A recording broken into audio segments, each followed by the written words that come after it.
Actress Hansika Motwani and Sohail கத்தூரியா இவங்க 2 பேருக்கும் அஃபீஷியலாக இப்போ விவாகரத்து கிடைச்சிருக்கு.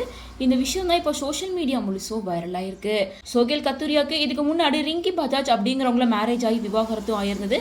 அந்த ரிங்கி பஜாஜ் வந்து சோஹேல் கத்தூரியா அண்ட் ஹன்சிகாவோட க்ளோஸ் ஃப்ரெண்டாக இருந்தாங்க அப்படின்றதும் குறிப்பிடத்தக்கது. இந்த நிலையில் கடந்த டிசம்பர் 2022 தான் ஹன்சிகா சோஹேலோட வெட்டிங் நடந்துருந்துச்சு. வெட்டிங் நடந்து 2 வருஷத்துக்கு அப்புறமா இவங்க 2 பேரும் 2024 தனித்தனியாக பிரிஞ்சு வாழ ஆரம்பிச்சுட்டாங்க. மேரேஜ்க்கு அப்புறமா ஹன்சிகாவால சோஹேல் கத்தூரியா ஃபேமிலி கூட ஜாயின் பண்ணி வாழ முடியல. ஏன்னா அவங்க பெரிய ஃபேமிலியா இருக்கனால நிறைய விஷயங்கள் அவங்களுக்கு ரொம்ப கஷ்டமா இருந்திருக்கு. ஸோ அதனால மும்பையில் ஒரு அப்பார்ட்மெண்ட் எடுத்து 2 பேர் அங்கே தனியாக வாழ்ந்துட்டு இருந்தாங்க. அவங்கவுங்க கெரியர்லையுமே ரொம்ப கான்சென்ட்ரேட்டாக தான் இருந்தாங்க. இருந்தாலுமே அப்போவுமே சோஹேல் கத்தூரியா ஃபேமிலிக்கும் ஹன்சிகாவோட ஃபேமிலிக்கும் சுத்தமாக செட் ஆகலை. தொடர்ந்து நிறைய ப்ராப்ளம் வந்துட்டே இருந்துச்சு. ஹன்சிகா சைடில் இருந்தும் தன்னோட அன்னி கூட ஹன்சிகாவுக்கு ஏற்பட்ட பிரச்சனை, சொத்து பிரச்சனை, விவாகரத்து பிரச்சனை அப்படின்னு பல பிரச்சனைகள் போயிட்டு இருந்துச்சு.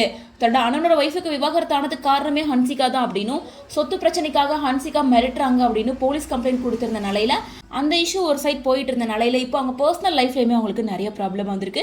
ஏன்னா இவங்க 2024 விவாகரத்து வாங்கி பிரியலான்னு முடிவு பண்ணதுக்கு அப்புறமாவே அவங்க இன்ஸ்டாகிராமில் 1-2 பேர் எடுத்துக்கிட்ட எல்லாத்தையுமே வந்து டெலீட் பண்ணிட்டாங்க. ஒருத்தர் அன்ஃபாலோ பண்ணியிருந்தாங்க. ஸோ இதுக்கப்புறமா இந்த ரிலேஷன்ஷிப்பை கண்டினியூ பண்ண முடியாது அப்படின்னு சொல்லிட்டு 2025 விவாகரத்து மனுவை தாக்கல் பண்ணியிருக்காங்க. இந்த நிலையில மியூச்சுவலாக 2 பேத்துக்கும் மும்பையில் விவாகரத்து ஆயிருக்கு.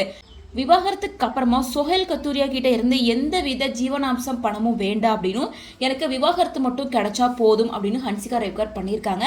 ஸோ அதனால இவனோட விவாகரத்து ரொம்ப சீக்கிரமாகவே நடந்து முடிஞ்சிருச்சு. ஸோ இதுக்கப்புறமா அஃபீஷியலாக 2 பேர் விவாகரத்து வாங்கி பிரிஞ்சுட்டாங்க. ஸோ சோஹேல் கத்தூரியா இதுக்கப்புறம் என்ன பண்ண போறார் அப்படிங்கிறதும் தெரியல. ஹன்சிகா முழுக்க அவங்களோட கெரியரில் மட்டுமே கான்சன்ட்ரேட் பண்ண போகிறாங்க அப்படின்றதும் குறிப்பிடத்தக்கது.